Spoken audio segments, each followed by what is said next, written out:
Hey you guys. So this is a just over 2-year-old colt that came in for a tune-up or kind of an evaluation. So he was supposedly started under saddle. He's been ridden. He does have marks in his mouth that suggest that he's worn a bit. And his new owner just doesn't know exactly what he can do. So this is just my third or fourth time working with him, and as you can see, we haven't gotten past groundwork. So I just wanted to kind of go over some of the stuff that I'm working on with him before I'll move on to anything with a saddle or anything else.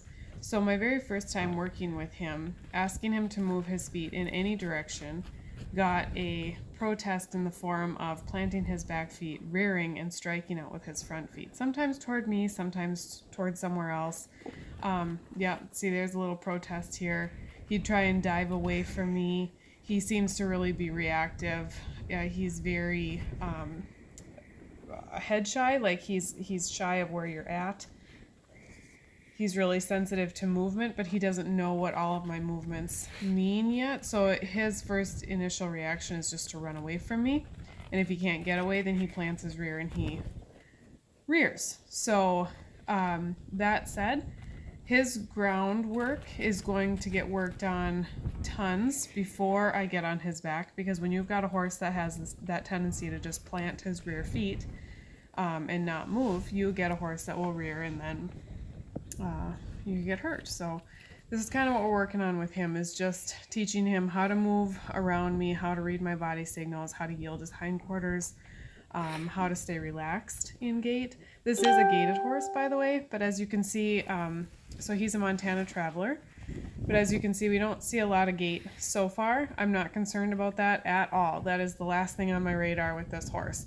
What we need to do right now is just establish respect, boundaries, have him learn how to yield his hindquarters. See right there, I'm asking him to yield his hindquarters. There, back up, out of my space. And I don't want to have to touch him for all these things. I want him to be able to read my body language and my signals and move without me having to push on him, because he is a little bit aggressive actually. When you push on him, he'll push back. And you see it once in this video where he kind of pushes back on me. But even notice when I'm driving him, when I'm asking for the walk, I stay behind his drive line with my own shoulders, because his tendency is just to speed through it and bolt forward, and I had a hard time getting him to come back down to a walk and staying relaxed in it. So a lot of times my drive line is behind his, encouraging him to slow down with my own body language. And I try and stay really, really relaxed. Here I'm just shortening his circle, saying walk, walk, walk. You just bring his circle in smaller and smaller and smaller. As soon as you do get that walk, you just kind of relax, and I'm going to stay behind his, so you can see my shoulders are pointed behind his drive line, not directly at his. There he tried to switch direction. I don't move my feet and chase him. I just close that door with that stick. Say, nope, you got to keep going this way. I'm still asking him to walk. There, and then you praise. Tons and tons of praise. And see how I'm still, my posture is still not directly at him. I'm not driving him hard. Just continuing to keep that door open and say, move this direction, please. There. So you get a nice relaxed walk out of him. Lots of this is going to be really good for him. Lots of just walking and staying relaxed.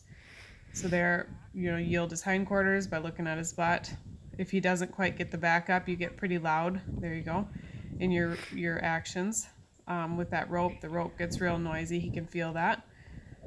My body gets more aggressive, but I want him to back up straight. There you go. There, he got it. So my body completely relaxed. You saw my arm go down, and then I back up. I get out of his space, and then he comes in like, that just got a release. So, they learn from the release. They don't learn from the cue or the whatever you're doing to them. They learn from the release of pressure. He's also not good about picking up his back feet. He tends to be a little bit head shy. So I'm going to rub all over his body, tons and tons and tons with that training stick, with my hands, with the rope, just making my jacket, my winter jacket makes a lot of noise. So I'm not quiet.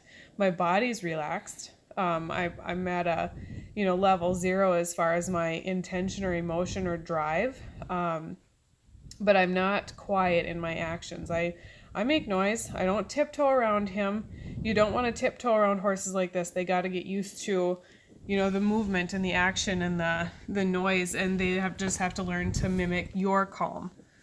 So you remain calm while keep making noise.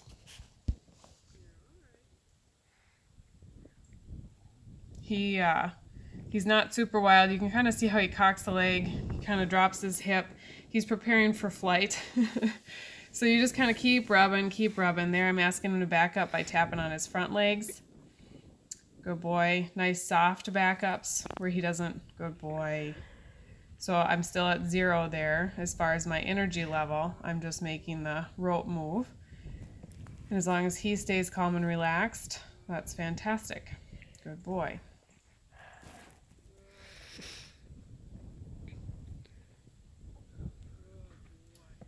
Flipping that rope over his back is kind of nice. Every once in a while that rope comes all the way underneath and kind of slaps him in the belly. Your girth and your latigos will often do this. It's okay for that to slap him. Don't feel bad. It's like right there it did it, and he jumped a little bit, but he maintained composure, so that was good. We just keep doing it, and he just gets used to it. This sacking out thing, you cannot do too much of it with the young horses. You cannot do too much of it. And it's not, you can never start this too young either. You can do this with foals right next to their dams. You can, rub them all over, tap them. I'm asking him to move his back foot there. He needs to get in the habit of moving his back feet, especially when I ask him to move them, because his back feet are what locks up and cause that rear. So I want him to be able to just move those back feet whenever I ask him to and redirect his body. Good boy. So there I went to 0, rubbed him, petted him, right there. I started rubbing his head, and he totally leans into me, and he's going to push on me. He knows his size. Somewhere he learned he was big and how to push people around. So I get my hand up. I got a little bit more aggressive in my stance. I get my hand up by his eye, because they're going to protect their eyes. They're going to protect their face. You just get your hand up there so that he can't come crashing into you. And just really protect your space bubble. Your space bubble is very, very important. And if you have to make it huge with colts like this, make it huge. I do. My space bubble with this colt is quite large until I know that I have his respect over my space, because even feeding him hay a couple of times, he's charged me with his ears pinned. So I keep my space bubble and my assertiveness quite high around him most of the time. There, I'm just using the other rope. These yacht ropes or yacht braids, like the Pirelli ropes, they've got a lot of movement to them. They're kind of nice to work with because they flop around. They're a little bit heavier. The horses can feel them pretty well. They're nice ropes for that, but you can use anything. And add it there. See that little rear there? So that was a tiny mini version of it, because he hasn't gotten away with doing it the last few days, like I keep asking. But the very first time I asked him to move his feet, and then beyond, that's all I would get out of him was a higher than that rear, where he'd strike out with his front feet and just say, no, I don't wanna. There, he just gets a little bit frustrated with me and tries to make up his own mind. All I'm asking him is to stand still, and he doesn't want to. He'd rather just dive away from me and do his own thing. So I just keep asking. I close the door on both sides, either with my stick or by tugging on the rope. And once he stops and just stands, then I just completely go neutral again. You gotta really respond and react right away when they do. So if they give you the right answer, you go neutral. Here I'm staying behind his drive line. I just want him to walk. There, yield the hindquarters. Good boy. Sometimes he anticipates me switching sides. He's learned that quite fast, the switching direction. So I'll be slow about it. Sometimes I ask him to just stop and then go the same direction again. I always change things up with these colts. And this video is only 15 minutes, so I mean, it's not long sessions. I'm not wrecking his joints as a 2-year-old by making him go in lots of circles. He's not being run in circles. You're doing a lot of change in direction, a lot of change in gait, a lot of backing up, a lot of softening, a lot of even standing still. All of those things, you change it up a lot for the 2-year-olds and the young horses. Here, yield the hindquarters, good boy. Back up. He didn't back up right away, so I get kind of noisy with my rope. Good boy.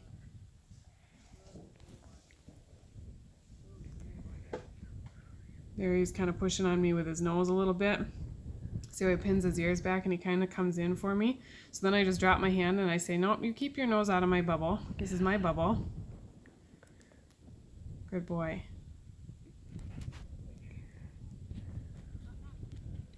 Right there. He tried to go the direction I wasn't asking for, so I just closed the door with my stick. I open that door on the other side nice and big and just keep asking, don't move your feet and get out of his way. You never get out of his way. That's how they learn that they're big. Yeah. Right there he got a little bit frustrated, so he just tried barreling forward. And there he relaxes a little bit more. That's much better. Here he's trotting. I haven't seen a whole lot of gait out of this guy yet. Doesn't mean it's not there. We'll hone in on that later. There I'm just asking for a walk, and he anticipates it, and he's thinking, oh, I'll just stop. So then I just keep asking. Good boy, it's a nicer walk. Yield the hindquarters, good boy. Back up, good boy.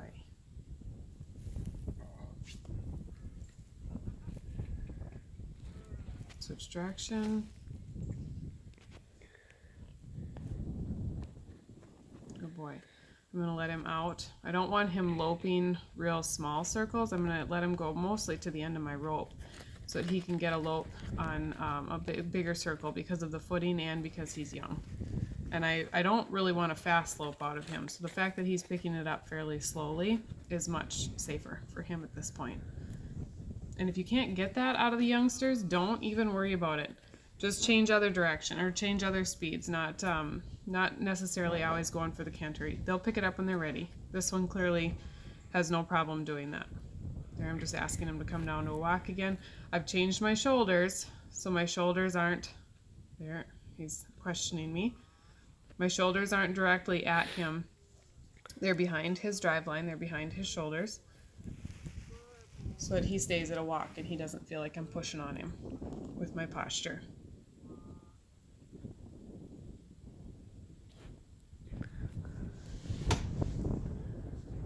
Good boy. There.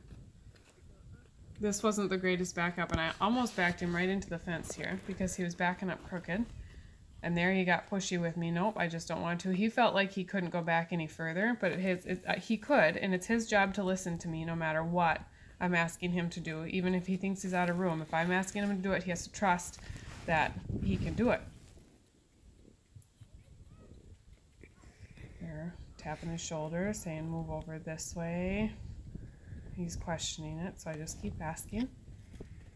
Good. Boy. See how often I yield his hindquarters and change direction? I don't just let him go round and round and round and round. I'm constantly changing it up on him. Also watch those ropes. You can watch my feet a little bit, and I always try and keep the rope from wrapping around my legs, step over it and stuff.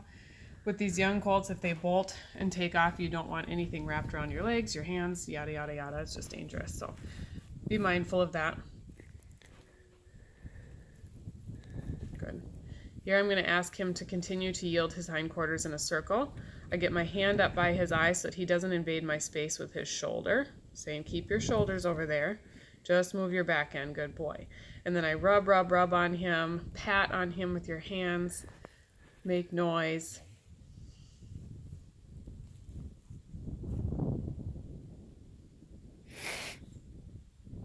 Good boy. Same thing on this side. I'm going to get my rope situated so I don't step on it. Get my hand up so that he can't invade my space with his shoulder, and just drive his back end over here. He spooks a little bit.